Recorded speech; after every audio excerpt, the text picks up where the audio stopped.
la convocatoria al Pleno. Entonces lo más importante acá es, el Pleno no tiene que ver el tema de las irregularidades, eso lo tiene que determinar un juez. El juez determina si es que una comisión del Congreso ha respetado o no respetado el debido proceso, eso lo tiene que determinar el juez. Pero usted sabe que señor, ética... No, señor. No, señor, no confunda. Eso está el proceso de amparo. No confunda, porque no se le puede sancionar éticamente a un congresista sobre la base de una investigación mal hecha. Y ese perfectamente es un argumento que se podría haber utilizado ante el Pleno para evitar ser sancionado. Y eso ustedes le están rehuyendo, yéndose a Poder Judicial, saltándose los propios mecanismos que tiene el Congreso de la República. Y lo hace el presidente del Congreso de la República, del que, por cierto, no estamos culpando de nada. De nada. No consideramos que sea una instancia en la que se puede decir si tiene o no tiene responsabilidad. Pero si tiene o no tiene responsabilidad, por supuesto. Pero acá lo que nosotros estamos discutiendo es en la investigación que recomienda la suspensión, porque no es una cosa menor. Pero ¿por qué no cita Pleno, por ejemplo? Estamos a un paso de sancionarlo. Estamos a un paso de sancionarlo. Estamos en la Ojalá, señor Benji Espinosa, que sea más persuasivo y tenga más suerte con la justicia trujillana que con la opinión pública, que lamenta que se esté abriendo una puerta para que todos los mamani de este mundo hagan lo mismo y no se sancione a nadie. Eso es lo que está en juego. Y cuando se habla de una comisión ética, se habla de valores éticos y de asumir responsabilidades frente a las cosas que uno firma, que como ha dicho bien Patricia del Río, hay un documento firmado por el señor Salaverry presentando a los otros con firma eventualmente fraguada. Lamentamos que las cosas sean así, pero veremos qué es lo que la justicia decide. No, muchas gracias por su intervención. 9:01 de la mañana. Hacemos una pausa y entrevistaremos a Mariana Benavente de Vox Populi.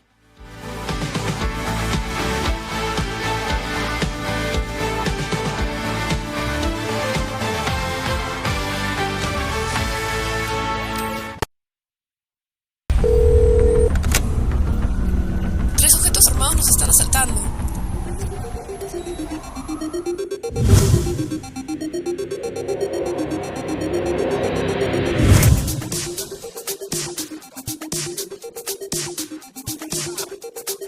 Cuando estés lejos de sentirte seguro, contacta al Rotafono, la línea de ayuda más efectiva. Llámanos al 438-8008. Contáctanos a nuestro WhatsApp 951-431-013 o encuéntranos en Facebook y Twitter usando el hashtag Rotafono.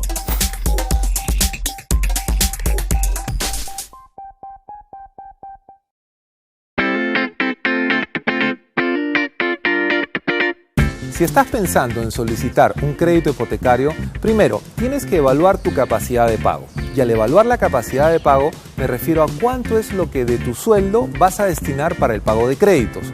Ojo, no solamente consideres el tema de la vivienda, también considera si tienes un crédito vehicular o algún pago por tarjeta de crédito. La suma de todos estos pagos no debe ser mayor al 30 o el 40% de tus ingresos. Si quieres ayudarte un poco y tienes una pareja, puedes sumar los ingresos de esta persona también y entre los dos podrán tener ese 30 o 40% para poder pagar una cuota un poco más alta. Otro tema importante a la hora de pedir un crédito hipotecario es el tema de los intereses. Cuando nosotros hablamos de intereses, muchas veces pensamos que al tener mayor plazo, mi cuota va a ser más baja, por lo tanto voy a pagar un poco menos. Te recomiendo algo. Pide una simulación para el crédito de 15, 20 y 25 años. Compara la cuota de 15 años con la de 25. Si la diferencia es muy grande, podrás tener una cuota de 25 años sin ningún problema y pagar el crédito en ese tiempo. Pero si tú ves que la diferencia es corta, ¿no es mejor tener un crédito solo por 15 años y no estar endeudado durante 10 años más? Espero te sirvan estas recomendaciones.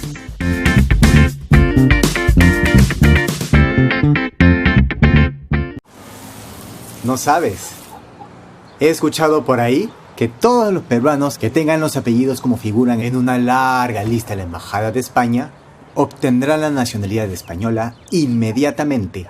Así que si te apellidas Gómez, Chávez, Gutiérrez, Pérez, es una oportunidad que no puedes dejar pasar. Hay mentiras disfrazadas de noticia. Felizmente existe RPP, confianza por todos los medios.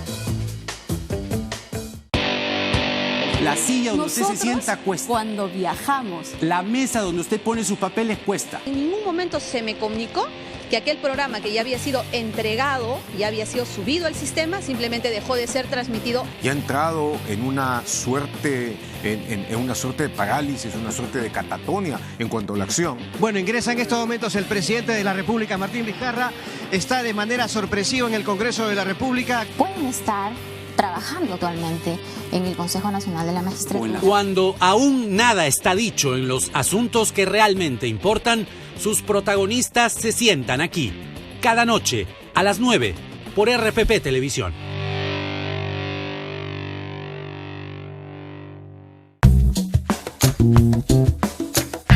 Tenemos que saber que todos nos encontramos en una central de riesgo.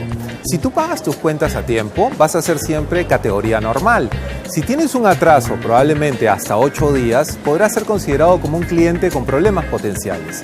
Lo importante para todos nosotros es que siempre nos mantengamos con los pagos puntuales. Es vital entender eso. ¿Por qué?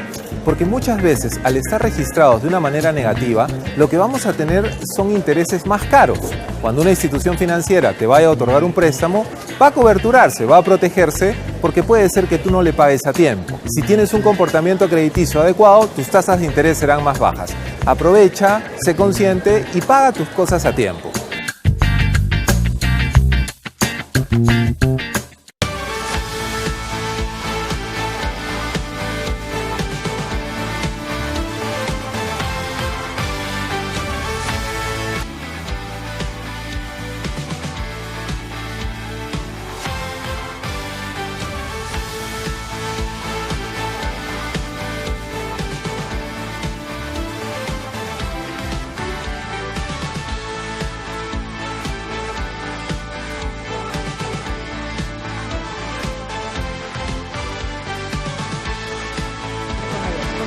Y 6 de la mañana y recibimos a la señora Mariana Benavente, consultora de Vox Populi, que ha llevado a cabo una encuesta de opinión pública sobre los objetivos de sostenibilidad de la ONU.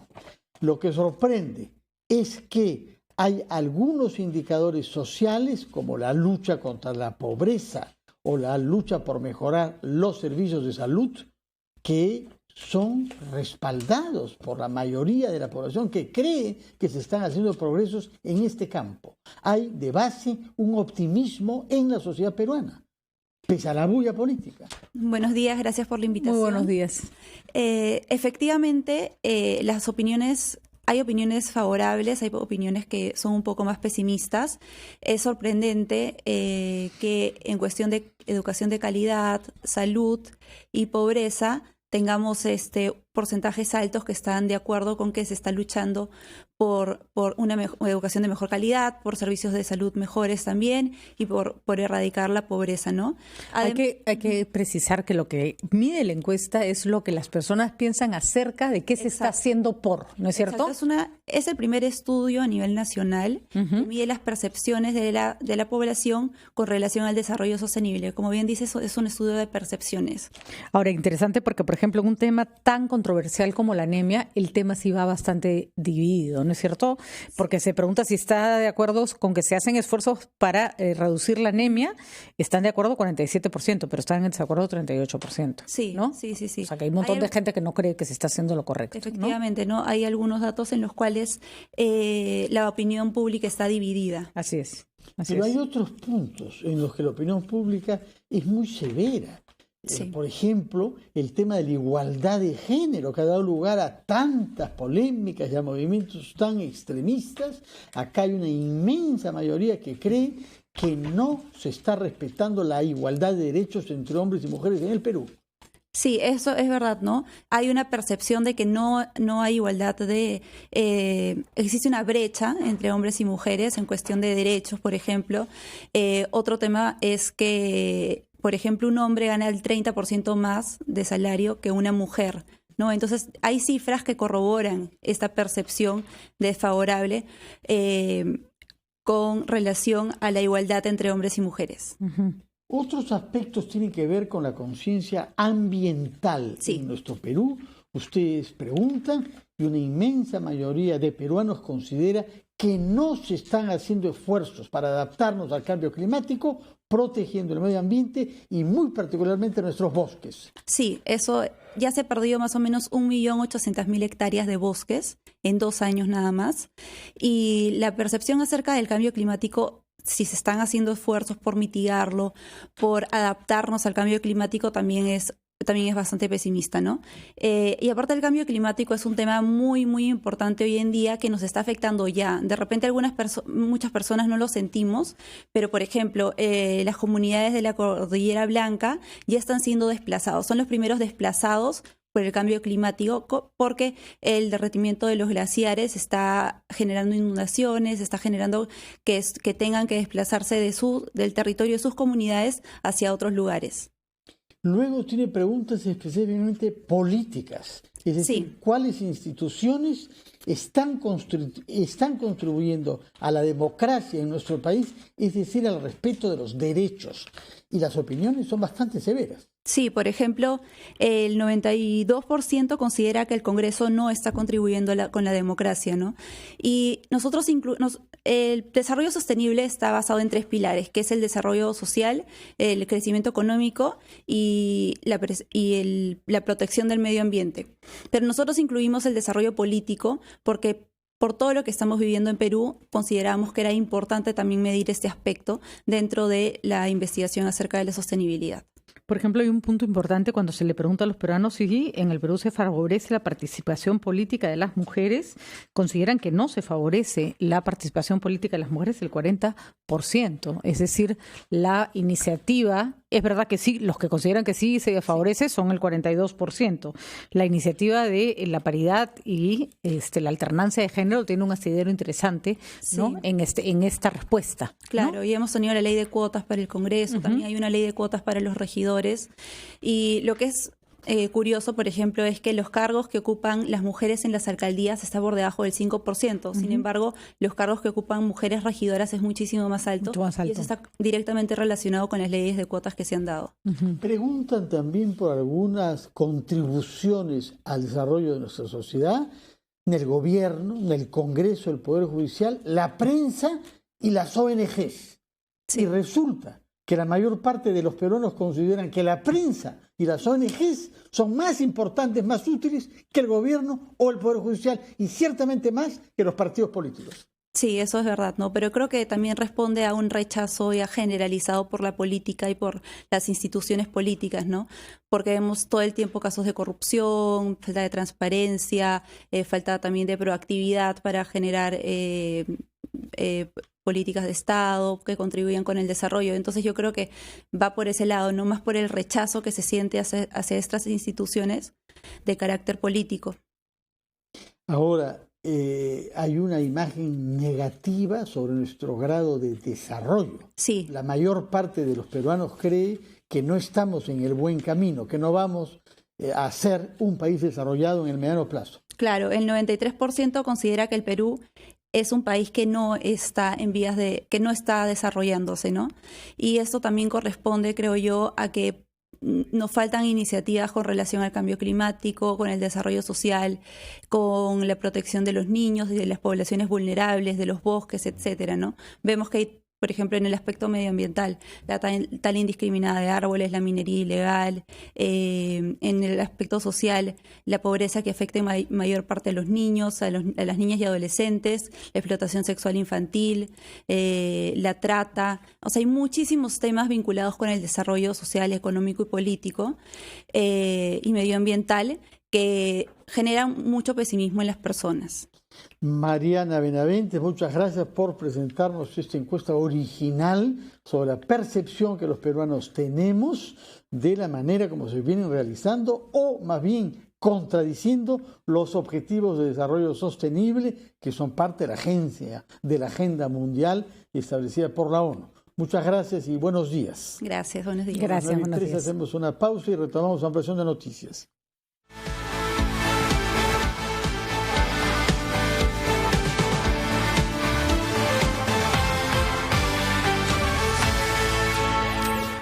En Sodimac.com tenemos tantos productos que seguro uno hará clic contigo. Taladro percutor de media más set de 50 accesorios a solo 99 soles con 90. ¿Qué esperas? Haz clic con estos y más productos en todas nuestras tiendas y Sodimac.com. La falta de agua, eso es una gran realidad de todo el Perú. ¿Cómo podemos resolver la falta de agua? Ahí está la solución, en la neblina. Mi nombre es Abel Cruz Gutiérrez, presidente de la ONG Movimiento Peruano Sin Agua. Vengo trabajando en un sistema que se llama los atrapanieves. Dependiendo de la estación, podemos captar aproximadamente de 60 a 90 litros de agua al día por esta malla de 20 metros cuadrados. Las familias empiezan a reutilizar el agua, o sea, no se pierde una sola gota. En un desierto hay agua, hay vegetación, hay vida. Podemos hacer maravillas con esto. Conoce la historia completa en forobicentenario.p. 3 sujetos armados nos están asaltando.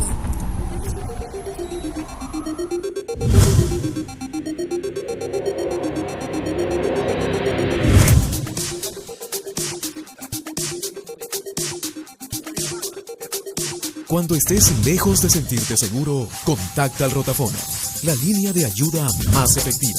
Llámanos al 438-8008. Contáctanos a nuestro WhatsApp 951-431-013 o encuéntranos en Facebook y Twitter usando el hashtag rotafono.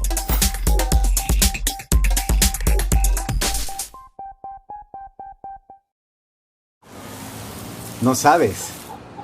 He escuchado por ahí que todos los peruanos que tengan los apellidos como figuran en una larga lista de la Embajada de España obtendrán la nacionalidad española inmediatamente. Así que si te apellidas Gómez, Chávez, Gutiérrez, Pérez, es una oportunidad que no puedes dejar pasar. Hay mentiras disfrazadas de noticia. Felizmente existe RPP, confianza por todos los medios.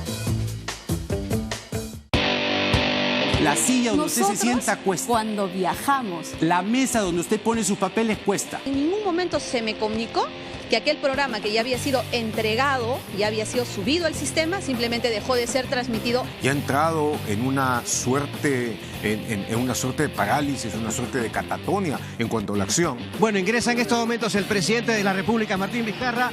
Está de manera sorpresiva en el Congreso de la República. Pueden estar trabajando actualmente en el Consejo Nacional de la Magistratura. Cuando aún nada está dicho en los...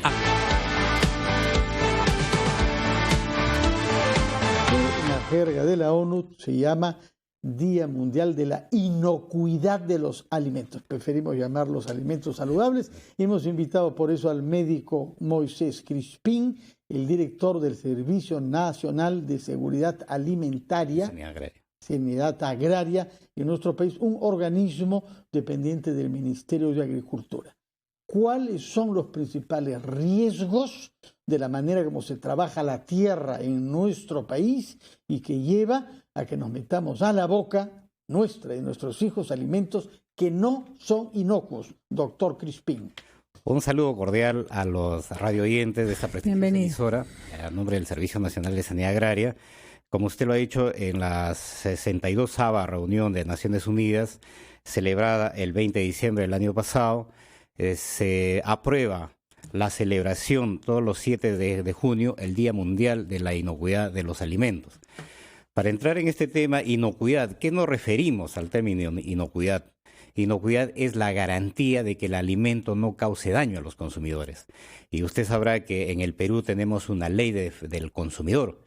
Y ahí en la ley del consumidor también indica de que los consumidores tenemos derecho a consumir alimentos inocuos, alimentos saludables.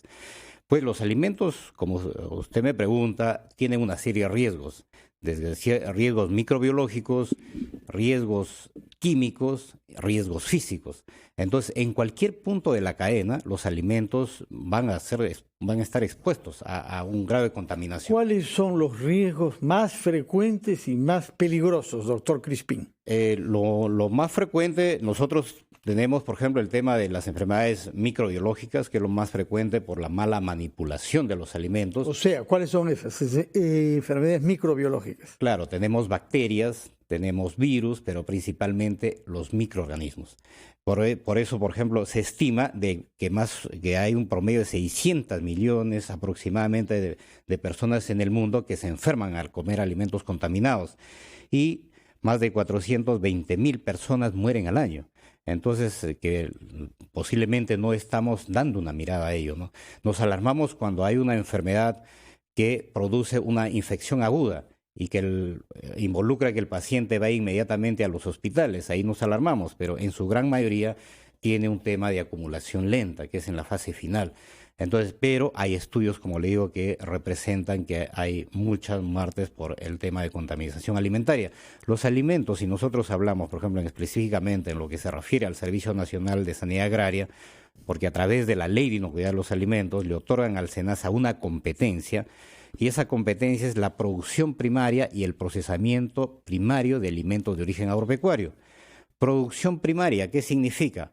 Desde la siembra hasta la cosecha, o la crianza hasta que el animal va a un matadero. Esas actividades se llama producción primaria. ¿Y cómo tiene que realizarse? Bajo buenas prácticas de producción e higiene. ¿Qué significa esto? El uso adecuado de las semillas, la calidad del agua, los insumos agrarios que se utilizan para, en este caso, los cultivos o los animales. Insumos, se está refiriendo a los plaguicidas y fertilizantes. Claro, plaguicidas, fertilizantes, o en el caso de los animales, los fármacos, los biológicos, las vacunas para los animales, tienen que estar en este caso registrados, regulados, en este caso por el Servicio Nacional de Sanidad Agraria. Entonces, ¿lo están haciendo ustedes con eficacia? Sí, o sea, nosotros contamos con 25 oficinas operativas a nivel nacional y en lo que respecta a Lima, contamos con 7 unidades operativas, en lo que estamos constantemente con los agricultores, definitivamente capacitándolos, orientándolos para que desarrollen las buenas prácticas. Bueno, ¿y qué plaguicidas y qué fertilizantes pondría usted bajo sospecha? Mire, los plaguicidas, tenemos plaguicidas altamente tóxicos y para que el público entienda, los de banda roja, los que tienen el frasco, que son altamente tóxicos y extremadamente peligrosos, que son los más riesgosos. ¿Y están en venta? Están en venta, pero restringidos para ciertos cultivos. En este caso, por ejemplo, para cultivos forestales, pero no más para los cultivos que van destinados a la alimentación. Por eso el SENASA también cuenta con un programa nacional de monitoreo de alimentos. ¿Qué significa esto? Las plagas, existen plagas en los cultivos, los animales se enferman, hay productos que se deben utilizar para el control de plagas o enfermedades. Sin embargo, tiene que hacerse el buen uso de estos productos. Entonces, para eso está, en este caso, el Servicio Nacional de Sanidad Agraria para orientarlos. Pero, ¿qué significa? Además, nosotros tenemos un programa nacional de monitoreo para verificar si estos productos que van hacia los mercados cumplen los estándares, vale decir, los límites máximos de residuos, que en este caso, la dependencia que corresponde al Ministerio de Salud, a lo que es aprobar los límites máximos de residuos, y contamos con una norma de límites máximos de residuos para plaguicidas y también para productos de uso veterinario. ¿Y cómo se constata que la norma se cumpla? Con los monitoreos, como le digo, tenemos un monitoreo a nivel nacional, pero es a nivel macro, pero lo que sí también tiene que darse mayor incidencia es en el comercio, porque a través de la Ley de Inocuidad de los Alimentos se estableció competencias para cada uno de los ministerios.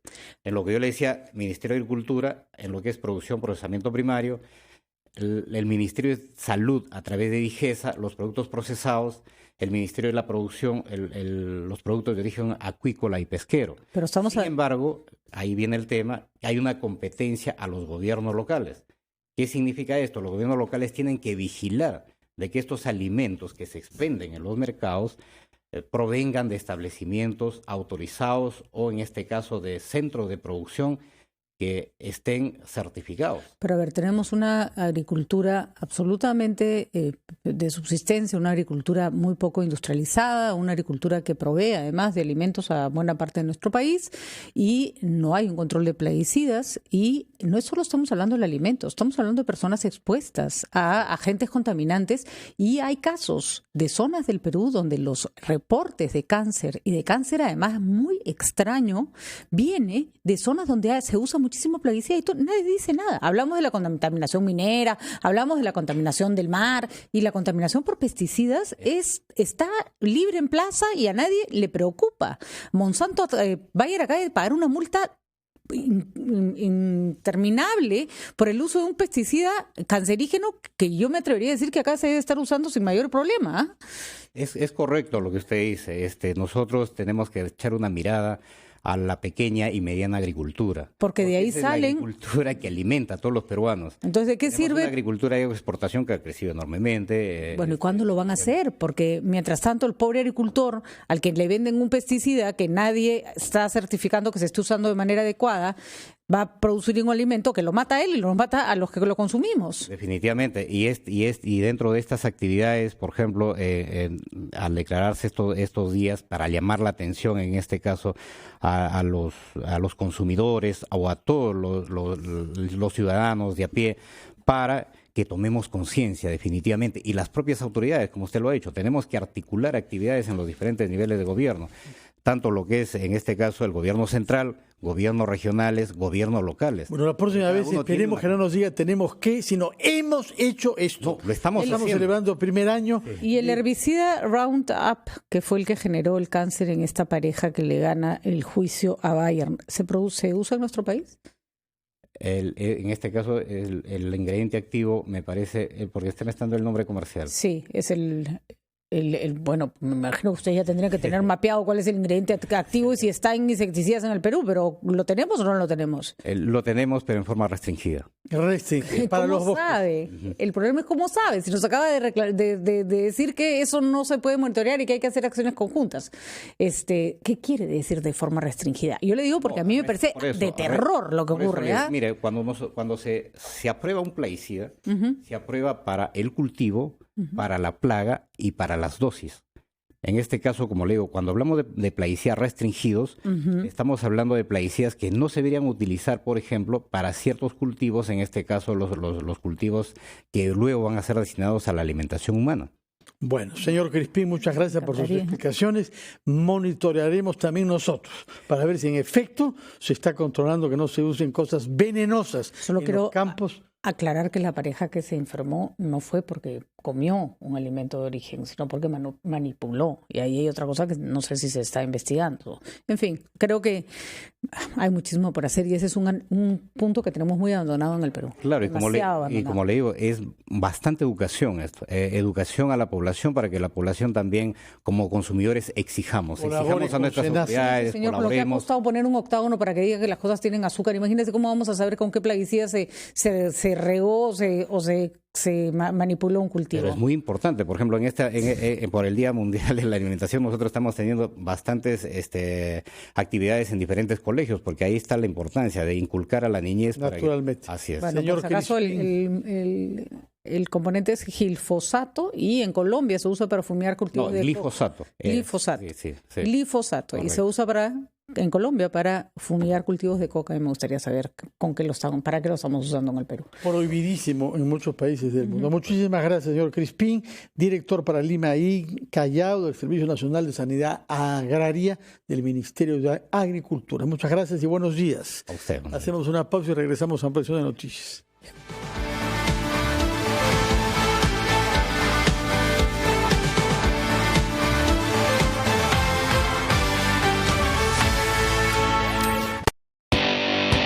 La silla donde usted se sienta cuesta. Cuando viajamos. La mesa donde usted pone sus papeles cuesta. En ningún momento se me comunicó que aquel programa que ya había sido entregado, ya había sido subido al sistema, simplemente dejó de ser transmitido. Y ha entrado en una suerte, en una suerte de parálisis, una suerte de catatonia en cuanto a la acción. Bueno, ingresa en estos momentos el presidente de la República, Martín Vizcarra. Está de manera sorpresiva en el Congreso de la República. Pueden estar trabajando actualmente en el Consejo Nacional de la Magistratura. Cuando aún nada está dicho en los asuntos que realmente importan, sus protagonistas se sientan aquí, cada noche a las 9 por RPP Televisión.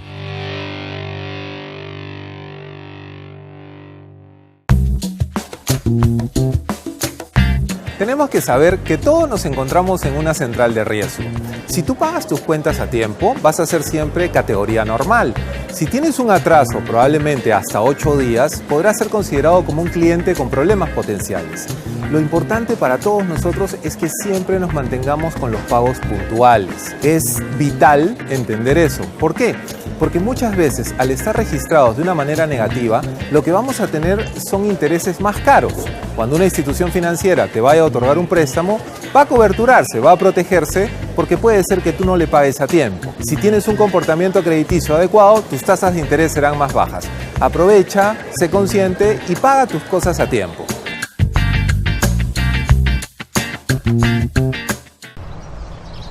Radio Oxígeno.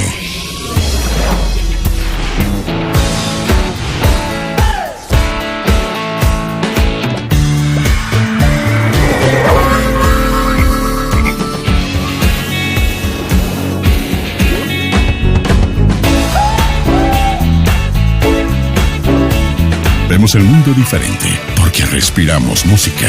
Radio Oxígeno, clásicos del rock and pop. 3 sujetos armados nos están asaltando.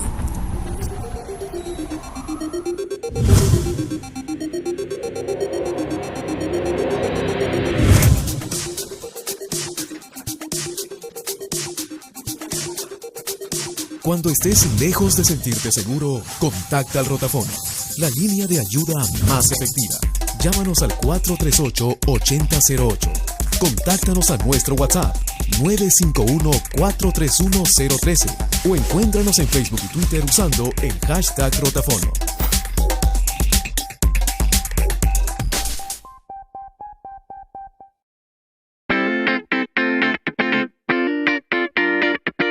Si vas a solicitar un préstamo, lo importante es que lo hagas en instituciones del sistema financiero formal.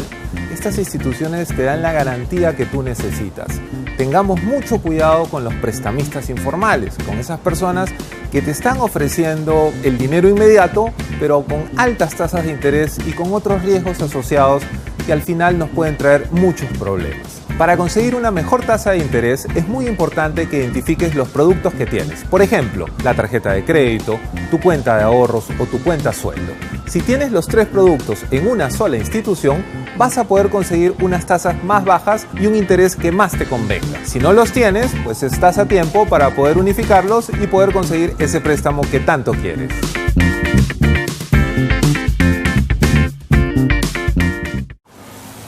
No sabes. He escuchado por ahí que todos los peruanos que tengan los apellidos como figuran en una larga lista de la Embajada de España obtendrán la nacionalidad española inmediatamente. Así que si te apellidas Gómez, Chávez, Gutiérrez, Pérez, es una oportunidad que no puedes dejar pasar. Hay mentiras disfrazadas de noticia. Felizmente existe RPP, confianza por todos los medios. La silla donde usted se sienta cuesta. Cuando viajamos. La mesa donde usted pone sus papeles cuesta. En ningún momento se me comunicó que aquel programa que ya había sido entregado, ya había sido subido al sistema, simplemente dejó de ser transmitido. Y ha entrado en una suerte, en una suerte de parálisis, una suerte de catatonia en cuanto a la acción. Bueno, ingresa en estos momentos el presidente de la República, Martín Vizcarra.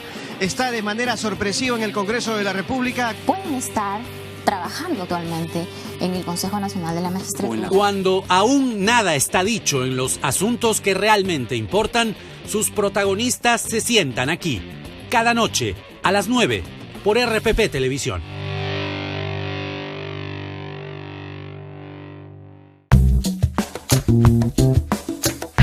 Tenemos que saber que todos nos encontramos en una central de riesgo. Si tú pagas tus cuentas a tiempo, vas a ser siempre categoría normal. Si tienes un atraso, probablemente hasta 8 días, podrás ser considerado como un cliente con problemas potenciales. Lo importante para todos nosotros es que siempre nos mantengamos con los pagos puntuales. Carlos Escul, y es el embajador que el gobierno peruano reconoce que no lo hace con el supuesto embajador enviado por el gobierno de Nicolás Maduro. Señor Escul, buenos días. Estamos ante la noticia de que desde el sábado próximo a la medianoche, sábado de la siguiente semana, los venezolanos que quieran entrar al Perú deberán tener un pasaporte y una visa obtenida en los consulados peruanos. ¿Qué nos puede decir sobre eso, conociendo usted mejor que nadie lo difícil que es para sus compatriotas obtener un pasaporte en su propio país? Sí, claro. Bueno, primero que nada decir que nosotros obviamente respetamos la decisión del gobierno peruano. Por supuesto que apoyamos, que queremos también una migración segura, ordenada.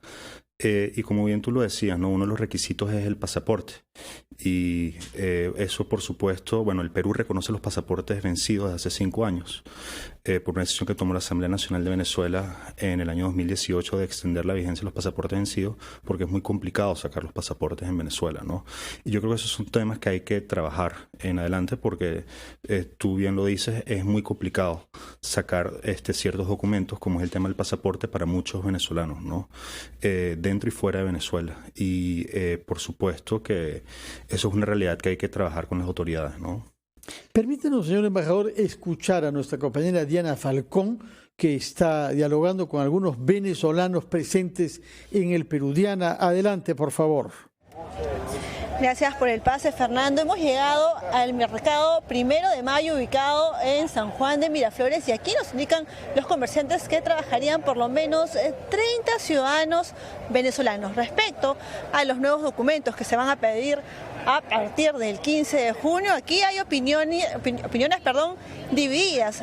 Permítame, por favor, ¿cuál es su opinión a raíz de estas nuevas medidas que ha anunciado el presidente Martín Vizcarra para el ingreso de ciudadanos venezolanos a territorio peruano? Bueno, realmente es un poco inquietante, ya que se ha tomado muy poco tiempo en lanzar la propuesta y que los venezolanos que quieran salir de nuestro país tomen las medidas, pues, ya que allá es un poco complicado sacar. ¿Usted, por ejemplo, con qué documento pudo ingresar al Perú? Con pasaporte. ¿Vencido de repente o actualizado?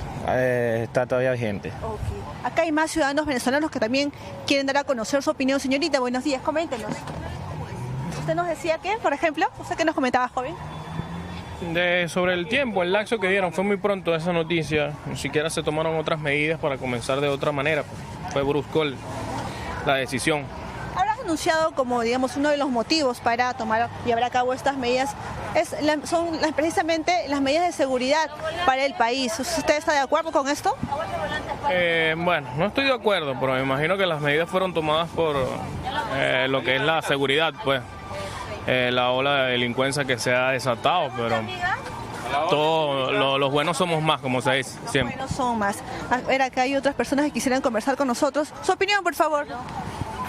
Bueno, de verdad que la noticia nos cayó de sorpresa porque yo tenía pensado ya en enero buscar a mi familia y traerme. Ahora se me complica todo, pero ya buscaremos la solución, a ver qué deciden aquí. Y bueno, ojalá traten de mejorarla y no nos pongan la entrada tan... ¿Por qué es complicado para un ciudadano venezolano obtener estos documentos como el pasaporte, por ejemplo? Porque allá en Venezuela, primero que solicitar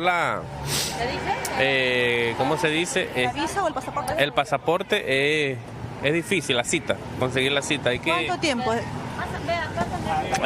Tienes que pagar mucho dinero, tienes que pagar en dólares para que te puedan dar la cita y luego tramitarlo. Tienes que esperar. Sí, aproximadamente 3 meses, 4 meses. ¿Qué pedirían en todo caso ustedes a las autoridades locales? Oye, que sabemos que muchos venezolanos están cometiendo muchos errores, pero que traten de suavizar más las cosas para que muchos venezolanos puedan entrar también al país, que la mayoría somos buenos, la minoría son son los que vienen que hacen cosas indebidas. Sí, cosas Bien, indebidas. es la información que tenemos desde los exteriores del mercado 1 de mayo en San Juan de Miraflores. Ellos indican que adquirir este tipo de documentos, como por ejemplo el pasaporte o la visa humanitaria, es sumamente complicado para sus familiares que todavía viven en Venezuela. Adelante con ustedes. Muchas gracias, Diana Falcón. Señor embajador, ¿cómo es posible que un gobierno que se dice socialista del siglo XXI, antiimperialista, etcétera, etcétera, etcétera, que viven en función de una retórica populista anti-norteamericana, cobre en dólares? Y parece que cientos de dólares para dar un pasaporte, que es el instrumento que permite ejercer un derecho fundamental, que es salir fuera de las fronteras de su país. Sí, mira, ahí tú pudiste escuchar los testimonios, es verdad, como tú lo dices. Un régimen que se dice ser socialista, la verdad lo que hace es violar los derechos humanos, pero sobre todo violar el derecho a la identidad de los venezolanos, que no les permite sacar su documentación necesaria para poder viajar, que les cobran moneda extranjera cuando sabemos que la gran mayoría de los venezolanos dentro del país son víctimas de una crisis humanitaria tremenda y no tienen las condiciones económicas, ¿no? para poder costear ese tipo de documentos, además en moneda extranjera, en dólares, ¿no? Y por supuesto eso hace imposible y muy difícil para que muchos venezolanos puedan tener su documento, pero no solo eso, sino los que logran costearlo, los tiempos de espera son muy largos, ¿no? Puede ser de meses hasta años, y eso por supuesto... Bueno, vergonzoso lo que nos está diciendo. ¿Se puede dialogar con el gobierno para que haya alguna política de reunión de familias? Sí. Porque esa podría ser, se podrían hacer algunos matices, ¿no es cierto? Sí, mira, eso es uno de los temas. Primero, que yo creo que ahorita los venezolanos lo que necesitan dentro y fuera del Perú es más información oficial. Así es. Sobre todo los requerimientos y temas como los que tú dices, ¿no? Uno de los temas que por supuesto nosotros queremos seguir trabajando y tenemos entendido que se van a dar facilidades es el tema de la reunificación familiar. Claro. Muchos venezolanos nos han escrito que sus hijos, sus padres, sus madres los tenían pensado traer al Perú después del 15 de junio y obviamente están buscando, esto les preocupa porque quieren saber cuáles son los requerimientos y muchos de esos familiares no tienen el pasaporte. Entonces yo creo que es momento, ¿no? Y de trabajar estos temas, tenemos entendido que eso se iba a facilitar porque por supuesto es algo que, imagínense, bueno, el año escolar en Venezuela termina ahorita en junio, julio. Muchos padres hemos escuchado que están esperando que sus niños terminaran el año escolar para después traerlos al Perú. Y entonces por supuesto que hay esos temas, pero bueno, la idea es seguir trabajando, seguir avanzando en estos temas para que, digamos, pueda ser algo accesible para la gran mayoría de los venezolanos que quieren escapar de esa crisis humanitaria ocasionada por el señor Maduro, ¿no? Muchas gracias por sus explicaciones y por su presencia acá. Hemos escuchado a un compatriota suyo lamentando naturalmente que hayan entre estos 800.000 unos cuantos delincuentes, creo que llegan al 0.4%. Sí, al 0.4 nada más, como tú decías, que la cifra que está en cárcel es muy pequeña comparado con la gran mayoría de los venezolanos que quiere trabajar, que quiere salir adelante, que pueden aportar muchísimo para el país, y la idea es construir políticas en conjunto para que la gran mayoría de los venezolanos, sobre todo aquellos técnicos y profesionales que están en la economía informal, se puedan incorporar a la vida económica del para Perú, beneficio de nuestro país. Muchas gracias por su presencia, nuestra solidaridad con su país y con los ciudadanos que en búsqueda de libertad y de dignidad se ven obligados, sin desearlo, a salir de su país natal. Muchas gracias, señor embajador. Muchísimas gracias. Gracias.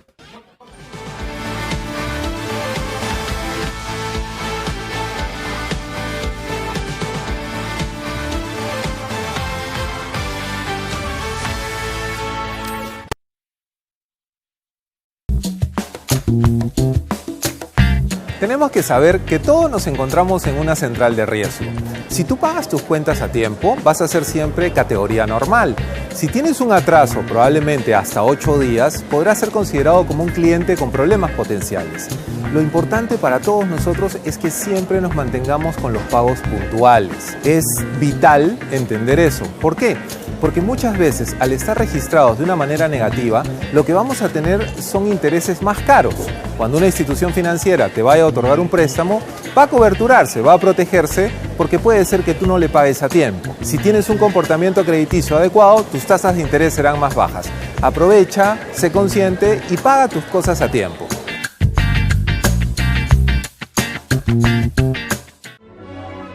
TECU Producciones y la Universidad A las Peruanas presentan a las estrellas del Ballet Estatal de Rusia en una gala excepcional, presentando lo mejor de El Lago de los Cisnes, El Corsario, Don Quijote, Carmen, La Bella Durmiente y más. 8 y 9 de junio, Auditorio Santa Úrsula. Venta de entradas en Teleticket de Won y medio.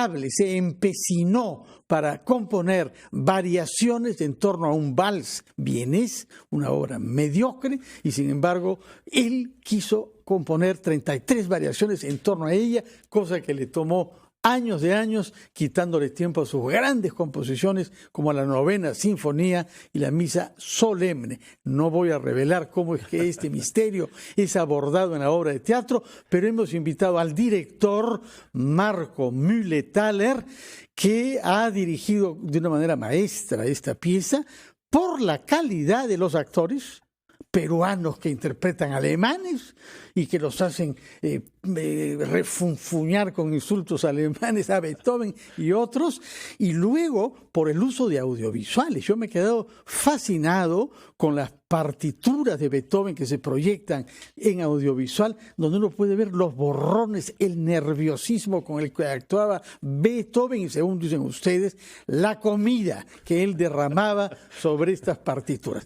Naturalmente la música juega un papel también clave acá. Hay una pianista que toca estas variaciones a lo largo de la pieza y me parece que su propia madre, señor Marco Müller-Thaler, contribuye con esta pieza. Cuéntenos ese tema, por favor, porque su madre es una música célebre, directora de la Orquesta Sinfónica, ¿no? Fernando, déjalo que me explique. Sí. Quería contar un poco antes. A ver. Bueno, primero muchísimas gracias Patricia y Fernando por la invitación, para tomarse un tiempo para hablar de cultura y teatro en estos tiempos tan... Siempre, además Fernando es el que trae las novedades. Sí, bueno, efectivamente 33 variaciones es una obra que narra un pasaje, un momento de la historia de la vida de Beethoven. Justamente él recibe en el 1819 un encargo de Anton Diabelli, que era un editor de la época, ¿no? Uh-huh.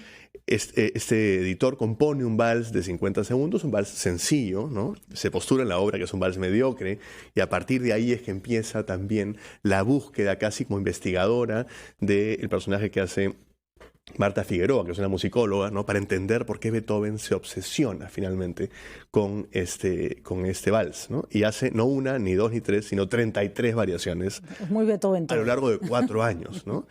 El proyecto original de Diabelli era realmente hacer un libro que compendiara 50 variaciones de Liszt, Beethoven, Schubert, de los músicos de la época, para finalmente venderlo. Era una mirada comercial, ¿no? Y Beethoven toma este proyecto, lo hace suyo y no se explica, es decir, en la obra se buscan algunas respuestas que explican esta obsesión de Beethoven, ¿no? Hay muchas lecturas, ¿no? Realmente se ha investigado mucho, y de hecho Kinderman, que es uno de los que se hace referencia en la obra a él, el autor hace un guiño a Kinderman, es uno de los musicólogos que más ha estudiado el tema, y de alguna manera la tesis que plantea la obra es la tesis de Kinderman, ¿no? Uh-huh. Que esta obsesión de Beethoven tenía que ver con algo más allá de lo que se pensaba, que era el dinero, era una búsqueda por la trascendencia, ¿no? Y está clarísimo en el testamento de Heiligenstadt, ¿no? Ahí viene mi madre. Mi madre es directora de orquesta, ¿no? Yo toda mi vida he estado rodeado de música en mi casa, ¿no? Y de alguna manera este es un homenaje a ella también. Ella ha participado, ha sido asesora musical. Esto es una codirección, Lucho Tuesta y yo juntos trabajando, lo cual también es un placer. Y ella nos ha ayudado mucho a acompañarnos a entender a Beethoven y a este genio alemán, ¿no? Hay una cosa con los compositores, los grandes compositores, y es que todos son personajes peculiares. Sí. Todos. Hay que reconocer que primero era una época en que no había CD, pues, o sea, por supuesto. Lo que componías lo tocabas y era como todo el mundo estaba esperando cuál era la nueva sinfonía, cuál era la siguiente entrega, había mucha presión del público, vivían de eso, pero combinaban, supongo yo, lo trascendente con lo comercial, con necesito la obra para pasado mañana, ¿no? Claro. Y eran personas muy presionadas y no necesariamente que vivían bien, ¿no? Muy explotadas también, ¿no? Así es, o sea, la Viena de 1800 era el Broadway o el Hollywood de ahora, ¿no? Entonces el nivel de presión sobre los artistas era muy grande, y específicamente Beethoven tenía además una presión adicional, y es que él pierde el oído. Así es. ¿No? Beethoven pierde el oído bastante pronto. De hecho, lo pierde entre el 19 y el 23, más o menos, ¿no? Que es el momento en el que se ubica la obra, y justamente cuando compone la novena. Y claro, yo me acuerdo un día en la mesa, almorzando con mi mamá, un almuerzo cualquiera, durante la temporada de ensayos, le digo, ¿por qué era tan raro Beethoven? Y me dice, ¿raro? y me trae el testamento de Heiligenstadt que él deja cuando era muy joven, todavía no había perdido el oído del todo. Y realmente entiendes a este pobre hombre sintiéndose presionado por el medio en el que estaba y viéndose muy vulnerable ante la posibilidad de que sus pares se enteren que él estaba perdiendo el oído. Que no escuchaba. Alguna vez algún biógrafo de Beethoven que leí decía que la osadía de poner en la novena coros probablemente haya tenido que ver con que nunca escuchó el resultado. O sea, se atrevió a hacer algo que de pronto si lo hubiera escuchado se hubiera asustado, ¿no? Así es. Bueno, la historia de la novena es para hacer 3 obras más, ¿no? Así es. De hecho, mucha gente me pregunta, ¿pero por qué sobre estas variaciones que son tan poco conocidas, ¿no? Es verdad, lo que conocemos de los autores son las grandes sinfonías, las grandes piezas. Estas son variaciones que yo estoy seguro que muy pocos las han conocido antes. Incluso yo mismo no las conocía. Pero se agradece cuando se investiga sobre cosas más que no están necesariamente en los libros grandes, ¿no? Sí. Además, tener la posibilidad de tener música en vivo, con una pianista maravillosa, es una chica muy joven, recientemente egresada al conservatorio, es decir, se ha armado un equipo muy bonito. Tiene todo para vivir una intensa Ahí me noche encontrarán el fin de semana. De música. Jueves, viernes, sábado, domingo y lunes hasta el 15 de julio, ¿no? Así es, estamos hasta mediados de julio, no esperan hasta el final. Las entradas las pueden comprar en Teleticket y en la boletería del teatro. Hay entradas a muchos precios distintos. Los invito realmente a que vivan esta experiencia. Muchas gracias, Marco. Muy tarde. Simplemente recomendar, siempre lean las biografías de los grandes músicos. Encuentran unas historias, mira, que ninguna serie de Netflix las iguala. De acuerdo. Muchísimas gracias. Y la próxima vez que he invitado para hablar sobre el Centro Cultural del mismo y el Festival de Cine que están preparando ya para el mes de agosto. Muchas gracias. Tenemos que hacer una pausa antes de hablar sobre el ceviche, plato importantísimo en el Perú. Primero una breve pausa.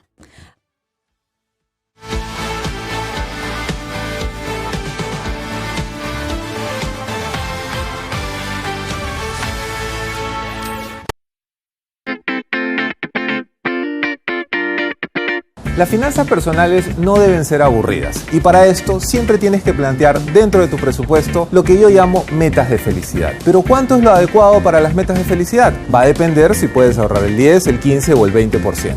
Si ahorras el 20% sería perfecto. Este monto te servirá tranquilamente para que puedas plantear un viaje, para que puedas plantear estudios o lo que te haga feliz a ti.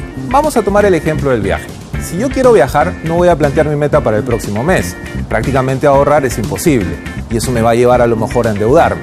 Lo ideal es planear el viaje por lo menos con 12 meses de anticipación. De esa forma vas a poder tener 12 cuotas para poder ahorrar o vas a tener mucha facilidad en obtener un descuento que puede ir hasta el 30% por comprar con anticipación. Aparte de esto también, si es que no puedo ahorrar mucho, empecemos a mirar qué beneficios tenemos nosotros con las tarjetas de crédito, con las cuentas de remuneraciones que tenemos en los bancos y de ahí puede salir el mismo dinero para poder lograr nuestras metas de felicidad. Empecemos a identificarlas y empecemos a lograr lo que nosotros nos hemos planteado.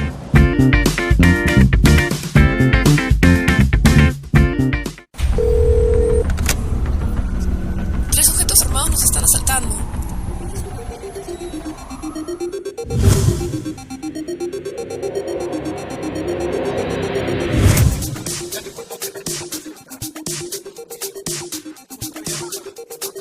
Cuando estés lejos de sentirte seguro, contacta al Rotafono, la línea de ayuda más efectiva. Llámanos al 438-8008. Contáctanos a nuestro WhatsApp 951-431-013 o encuéntranos en Facebook y Twitter usando el hashtag Rotafono.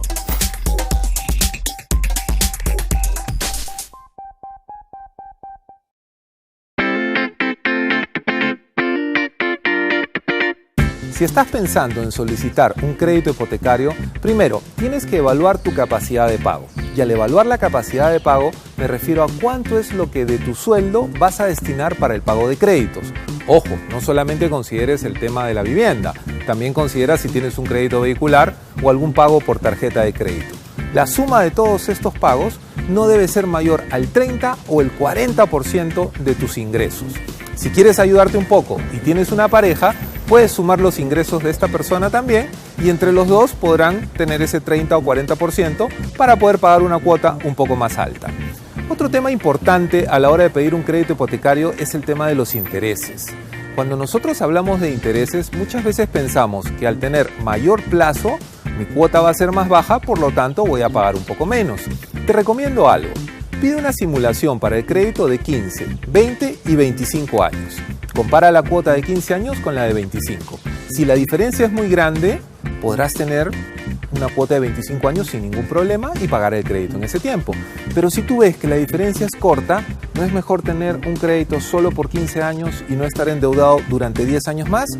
Espero te sirvan estas recomendaciones.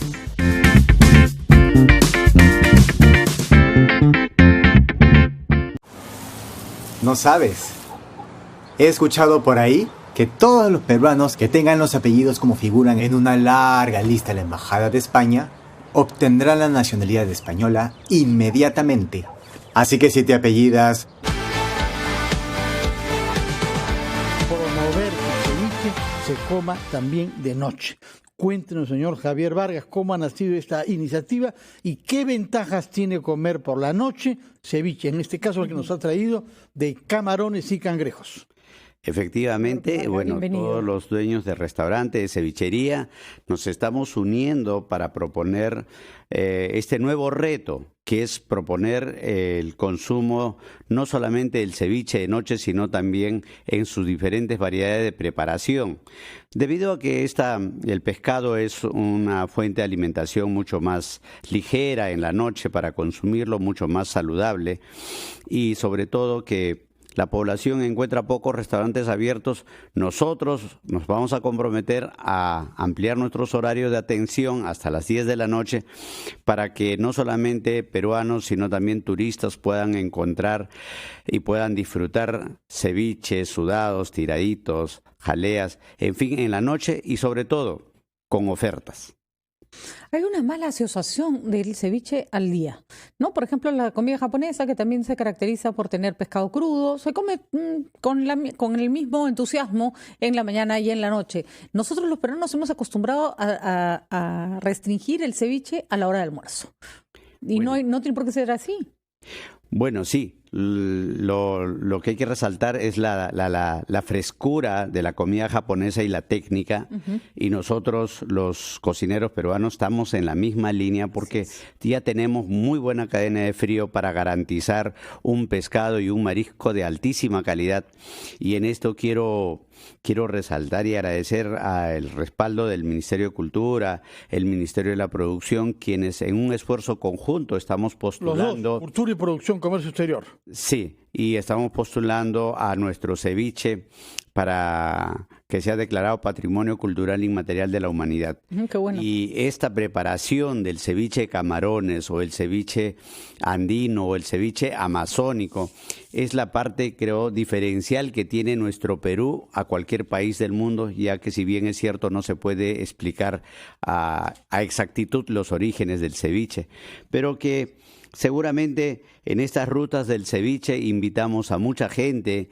que acuda a este llamado para que la gente vea estos restaurantes llenos. La próxima ruta del ceviche es el día miércoles 13 en la ruta del ceviche andino, que se va a llevar a cabo en el restaurante La Matarina de Lima Norte. Matarina, razón de más para ver primero el programa de Patricia del Río, que ama mucho a la Matarina de Cajamarca, a las 7 de la noche, ¿no? Así es, hoy día tenemos quien tiene la razón. Como todos los días de la semana, y después iremos a visitarlo y comer su ceviche, señor Javier Vargas, y respaldar esta campaña para que dejemos de asociar solo el ceviche con el día y lo comamos también de noche. ¿Y sabes qué ventaja tiene? Que se digiere rápido y bien. Así que uno no se va a dormir con el estómago pesado. Bueno, ya les contaré si tengo buenos sueños después de comer ceviche de noche. Por lo pronto los dejamos con Gastón Acurio, otro chef como usted, que tiene una receta que proponernos. Buenos días y feliz fin de semana. Muchas gracias.